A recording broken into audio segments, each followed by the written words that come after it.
મિત્રો, યુથ એજ્યુકેશનમાં આપ સર્વેનું હાર્દિક સ્વાગત છે. આજે આપણે ધોરણ 10 ગણિતની અંદર પ્રકરણ 15 માં સ્વાધ્યાય 15.2 બહુલક મેળવવાની વાત કરીએ તો નીચે આપેલ આવૃત્તિ વિતરણનો બહુલક શોધવાનો છે. તો આવૃત્તિ વિતરણનો બહુલક શોધવા માટે વિદ્યાર્થી મિત્રો કોષ્ટક દોરવાની જરૂર નથી. કોષ્ટકો પરથી આવૃત્તિમાં સૌથી મહત્તમ આવૃત્તિ કઈ છે એ આપણે શોધવાની છે. એટલે કે મોટામાં મોટી આવૃત્તિ કઈ છે? 15. તો અહીં મહત્તમ આવૃત્તિ 15 છે. અને 15 છે કયા વર્ગની આવૃત્તિ છે? તો કે વર્ગ છે એ ઉપર જોવાનું છે.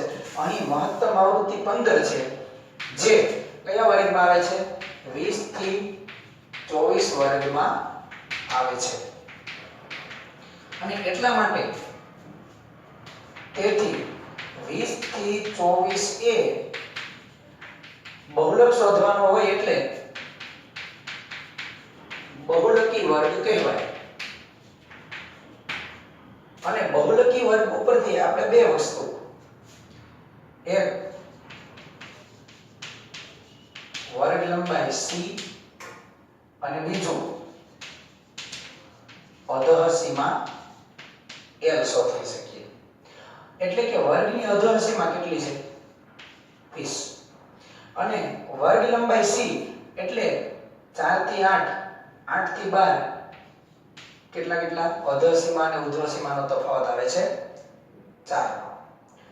તો હવે ત્રણ વસ્તુ, મહત્તમ આવૃત્તિ કેટલી છે? મહત્તમ આવૃત્તિ 15 છે. તેથી આપણે ત્રણ આવૃત્તિ લખવાની છે. એક f0, બીજી f1 અને ત્રીજી f2. તો મહત્તમ આવૃત્તિ આપણે 15 કહીએ છીએ. કૌંસમાં આપણે લખીએ એટલે ભૂલાય નહીં. મહત્તમ આવૃત્તિ. હવે મહત્તમ આવૃત્તિની આગળના વર્ગની આવૃત્તિ કેટલી છે? 7, એટલે કે f0. અને મહત્તમ આવૃત્તિના પાછળના વર્ગની આવૃત્તિ કેટલી છે? 1. તો આપણે શોધવાનું શું છે? બહુલક. તો બહુલક z બરાબર l પ્લસ કૌંસમાં f1 માઈનસ f0 છેદમાં 2f1 minus f0 minus f2 ગુણ્યા c. તો આપણી પાસે જેટલી કિંમત છે એ કિંમત લખવાની છે. l કેટલા આપ્યા? 20 વત્તા કૌંસમાં f1 કેટલા છે? 15 માઈનસ f0 7 છેદમાં 2 ગુણ્યા 15 માઈનસ f0 7 માઈનસ 1 ગુણ્યા c કેટલા આપ્યા છે આપણને? 4. તો સાદુરૂપ આપીએ 20 વત્તા 15 માંથી 8 7 બાદ કરશો એટલે કેટલા મળે છે? 8 છેદમાં 15 ગુણ્યા 2 30 માઈનસ આ બંને માઈનસ છે એટલે હંમેશા સરવાળો કેટલો થાય? 8 ગુણ્યા 4. તો 20 વત્તા 8 ના છેદમાં આ 30 માંથી 8 બાદ કરશું એટલે આપણને કેટલા મળે છે? 22 ગુણ્યા 4. તો અહીંયા છેદ ઉડતા હોય તો આપણે ઉડાડીએ. 2 દુ 4, 11 દુ 22. એટલે કે 20 વત્તા 8 ગુણ્યા 2 16 ના છેદમાં 11. તો આપણને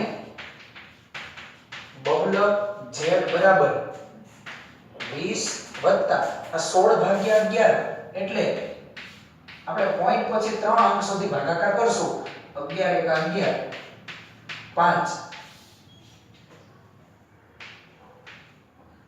0.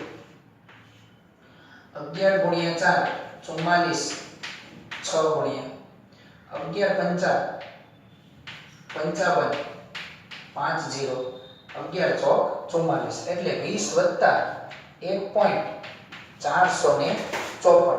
તો 20 વત્તા 1 એટલે આપણને બહુલક z બરાબર 20 ને 1 21.454 454. થેન્ક યુ વિદ્યાર્થી મિત્રો.